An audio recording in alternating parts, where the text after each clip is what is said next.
Welcome to Hollywood narrator. तो दोस्तों, आज की हमारी मूवी है द बैड मदर। ये कहानी एक ऐसी औरत की है जो अपने पति की मौत के बाद अपने ही सौतेले बेटे के साथ वो सब करती है जो अपने पति के साथ रात में किया करती थी।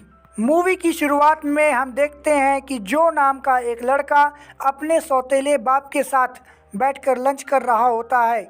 वहाँ पर उसकी माँ भी होती है जो अपने बाप को पसंद नहीं करता है। और जो का जो असली बाप है वो एक टीचर है और वो इटली में रहता है।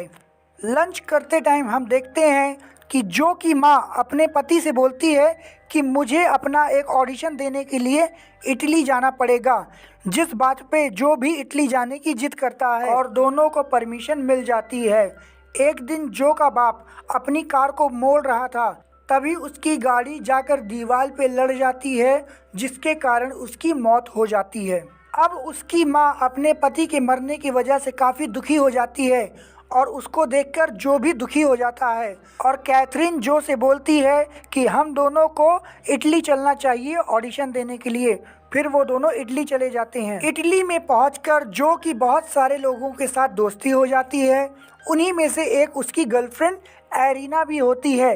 एक दिन जो एरिना को लेकर मूवी देखने जाता है, वहाँ पर वो दोनों मूवी देखते हैं और बाद में रोमांस भी करते हैं। और मूवी ख़त्म हो जाने के बाद जो वहाँ से निकलकर अपनी मॉम के म्यूजिक शो में चला जाता है। जो को अपनी मॉम का म्यूजिक शो काफ़ी पसंद आता है और वहाँ पर बैठे लोगों को भी काफ़ी पसंद आता है। धीरे धीरे जो की माँ फेमस हो जाती है और वो एक बड़ी सेलिब्रिटी बन जाती है। एक दिन कैथरीन की सेक्रेटरी कैथरीन से बोलती है कि आज तुम्हारे बेटे का बर्थडे है। ये बात सुन के कैथरीन भी दुखी हो जाती है कि वो अपने बेटे का बर्थडे कैसे भूल गई। दूसरी तरफ जो भी अपनी माँ से नाराज होकर एक कमरे में छुपकर बैठा है। कैथरीन उसके पास आती है और अपने बेटे को बर्थडे विश करती है और दूसरे दिन वो अपने बेटे के बर्थडे की खुशी में पार्टी देती है, जिसमें उसने बहुत सारी शराब पी ली होती है और उसी के नशे में वो नचनिया की तरीके नाचने लगती है। ये बात जो को बहुत खराब लगती है। इस बात से नाराज होकर जो अपनी गर्लफ्रेंड एरिना के साथ एक कोने में चला जाता है और कुछ करने लगता है। कैथरीन उसके पीछे पीछे आती है और उसको लगता है कि जो अपनी गर्लफ्रेंड के साथ सेक्स कर रहा है, लेकिन जब वो पास जाके देखती है तो वो हैरान हो जाती है क्योंकि एरिना जो को एक इंजेक्शन दे रही होती है, जिसको देखकर कैथरीन को गुस्सा आता है और वो जो को लेकर घर आ जाती है। घर पर वो जो से पूछती है कि वो किस चीज़ का इंजेक्शन था, लेकिन जो उसको कुछ नहीं बताता। कैथरीन जब अपने बेटे का हाथ चेक करती है तो उसके हाथ में कई सारे इंजेक्शन के निशान होते हैं और वो समझ जाती है कि जो ड्रग्स का नशा करता है, जिससे जो नाराज हो जाता है और वो कैथरीन का घर छोड़ के चला जाता है। लेकिन उसके पास रहने का कोई ठिकाना नहीं है, तो वो रात को लौटकर अपने घर पे आ जाता है और वो अपनी मॉम से बोलता है कि मुझे अपने डैड से मिलना है। फिर वो दोनों घर के अंदर चले जाते हैं। जो की हालत और ज़्यादा बिगड़ जाती है तो कैथरीन डॉक्टर को घर पे बुलाती है। डॉक्टर जो को चेक करता है और वो बताता है कि इसको कोई बीमारी नहीं है, ये सिर्फ नशा करता है और इसकी नशे की आदत छुड़वानी पड़ेगी। ये बात सुनकर कैथरीन भी बहुत ज़्यादा उदास हो जाती है और एक दिन जब वो मार्केट से लौट रही थी और अपनी कार में जब वो बैठती है तो उसे वहाँ पर एक लड़का मिलता है। उस लड़के का नाम मुस्तफ़ा होता है और ये वही लड़का है जो उसके बेटे को नशे की गोली बेचता है। वो दोनों वहाँ से मुस्तफ़ा के घर जाते हैं और वहाँ कैथरीन मुस्तफ़ा से कहती है कि तुम मेरे बेटे से आज के बाद नहीं मिलोगे। तो वो भी कहता है कि मैं उससे नहीं मिलूँगा, पर ये लो कुछ नशे की दवा, इसको अपने पास रख लो, हो सकता है तुम्हारे बेटे को इमरजेंसी में ज़रूरत पड़े। फिर कैथरीन अपने घर आ जाती है। जब कैथरीन अपने घर आती है तो वो देखती है कि उसका बेटा अब काफ़ी ठीक हो गया है और वो उसके लिए कैंडल लाइट डिनर अरेंज करता है। और जब दोनों बैठ के डिनर कर रहे होते हैं तभी जो को अपने ही हाथ का बनाया खाना पसंद नहीं आता और वो गुस्सा हो जाता है।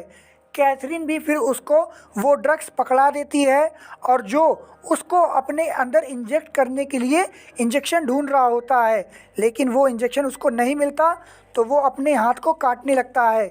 जिसके बाद कैथरीन उसको रोकती है तो जो अपनी माँ का हाथ पकड़ के अपने पैंट के अंदर डाल देता है और कहता है कि मुझे प्लेजर दो। दूसरे दिन कैथरीन अपनी म्यूजिक प्रैक्टिस करने के लिए अपने म्यूजिक ऑफिस में जाती है, जिसके पीछे पीछे जो भी वहाँ पहुँच जाता है।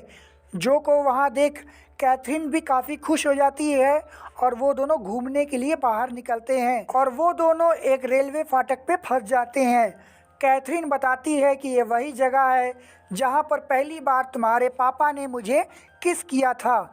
इसके बाद कैथरीन जो को किस करने लगती है और फिर दोनों वहाँ से निकलते हैं और एक सुनसान रास्ते पे चले जाते हैं।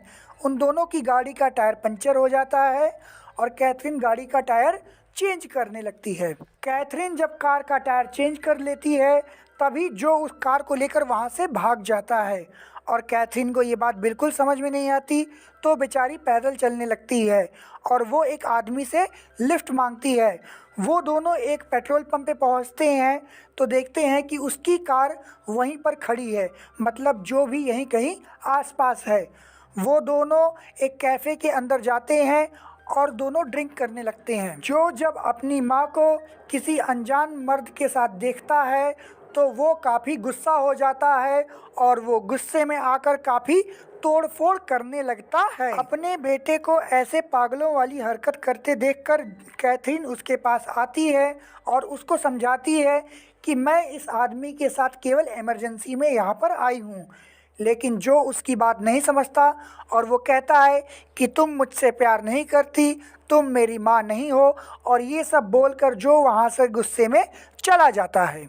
दूसरे दिन कैथरीन अपने बेटे को अपने असली बाप से मिलाने के लिए ले जाती है और जब वो वहाँ पहुँचता है तो वो अपने बाप के जूते को चुराकर चला आता है और साथ ही साथ अपने पुराने जूते भी वहाँ छोड़ देता है। और अगले दिन वो अपने बाप से मिलने दोबारा जाता है और बताता है कि मैं तुम्हारे बेटे का दोस्त हूँ, तुम्हारे बेटे की मौत हो चुकी है और तुम्हारी वाइफ कल उसका क्रियाक्रम करने के लिए चर्च जाएगी। ये बात सुनकर उसका बाप भी चर्च में पहुँच जाता है और वो वहाँ पर कैथरीन से मिलता है। वो दोनों बहुत समय बाद मिलते हैं और दोनों मिलके बहुत खुश होते हैं।